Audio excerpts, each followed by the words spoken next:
Let's recap quarter 4 of 2025 for the Mitchell Chamber, Convention and Visitors Bureau, and Development Corporation. Starting with the Mitchell Chamber of Commerce, we welcomed 6 new members this quarter and had an impressive 11 ribbon cuttings. The Ag Business Committee planned their Livestock and Commodities Seminar for February of 26 and Ag in the Classroom for March of 26.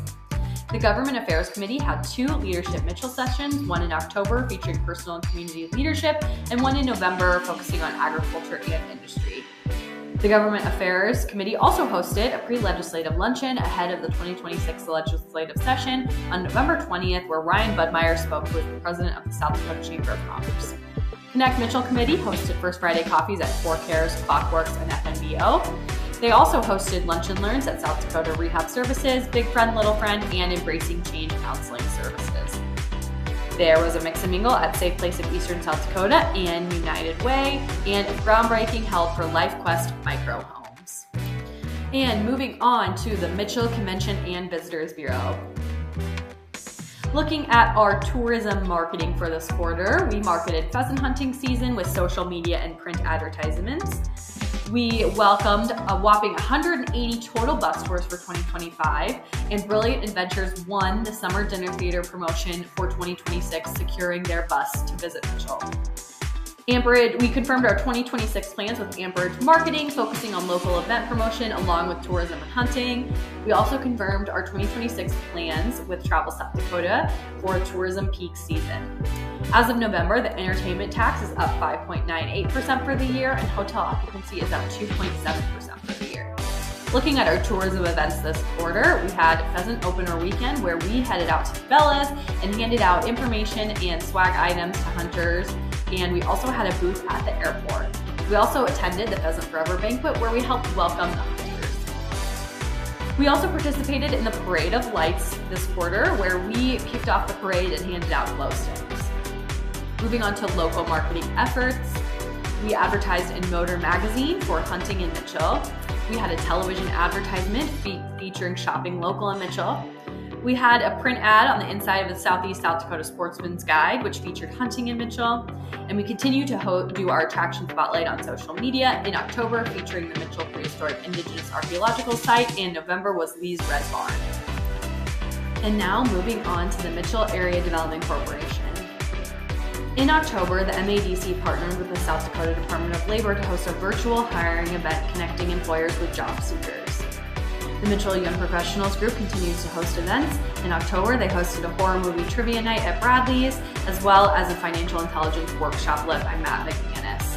In December, they hosted Christmas trivia at Bread and Vine, featuring live music and an ugly sweater contest, and they also participated in the Parade of Lights with the Chamber.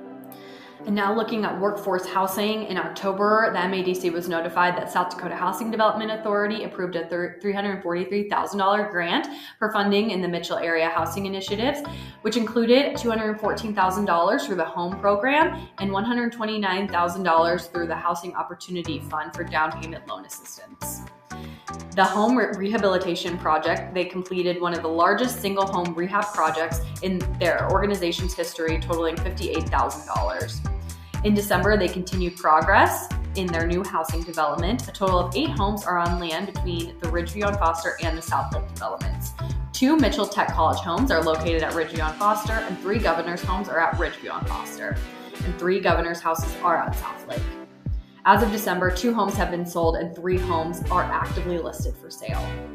In October, the Ridgeview on Foster development officially held a ribbon cutting and open house, showcasing newly completed 2 and 3 bedroom homes. Additionally, in December, they were notified that the Mitchell area received $340,000 in down payment assistance funding from the Federal Home Loan Bank. And moving on to the Community Concierge. The Community Concierge program continued to play a vital role in helping new residents integrate into the community. In October, the program hosted a newcomer Mumpkin event in partnership with Nebstead's Flowers and Gifts. In November, newcomers participated in Spruce It Up Christmas porch pots hosted by James Valley Landscape Solutions and Culvers. Our Move to Mitchell program remained active throughout the quarter, welcoming multiple individuals and families from employment with organizations such as Poet, Dakota Physical Therapy, Home Health, True Fitness, and the Enertech. In October, the Mitchell Area Development Corporation participated in the South Dakota Governor's Hunt, and in November, the MADC hosted its own pheasant hunt as a business recruitment tool. On October 27th, the MADC welcomed Bill Even, Commissioner of the South Dakota Governor of Economic Development's Office, for a visit and discussion focused on Mitchell's growth, opportunities, and future collaboration. A major milestone occurred in November with the announcement that the Davidson County Regional Railroad Authority received approval for an additional $5.7 million in low-interest loan funding to complete rail infrastructure for High Plains processing. This brings the total rail investment to $18.3 million.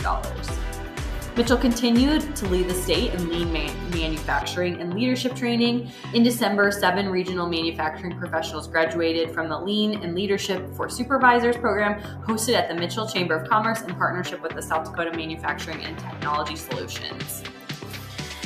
And lastly, the Dakota Heartland Development Association. For business development in Parkston and Corsica, Kaler Agri-Services continues to grow with the opening of a new soybean roasting facility in Parkston. Corsica Senior Health Care Task Force continues efforts to maintain senior health care services in Douglas County. The community leaders are working with regional partners to develop a plan to sustain a local nursing home. And housing and Tripp in Parkston, a 1,200 square foot Eisman home was delivered in late December and placed on a full basement. A garage is currently being completed with a concrete driveway to be completed in the next 30 days. Parkston Development is preparing a lot for a 3-bedroom governor's home that may arrive as soon as February. Ethan Co-op Lumber continues to build single-family spec homes, with one nearly completed and another just beginning in their new housing subdivision along South Dakota Highway 37 in Parkston. White Lake has received a lot from the local school district to place a new 3-bedroom governor's home. And advocacy in Corsica Armor. Corsica and Armor's Development Corporation individually invited their District 21 state legislators for a community leaders breakfast to share success and discuss concerns with their local representatives. Corsica and Armor's Development Corporations will again be in Pierre on February 24th for Armor Corsica Day at the Legislature. This annual event allows Development Corp members to visit with all the legislators while providing Dakota Tom sandwiches, chips, beverages, and a sweet treat. A tradition for over 20 years, community leaders share highlights of the community successes, specific legislation of interest, and thank legislators for their service.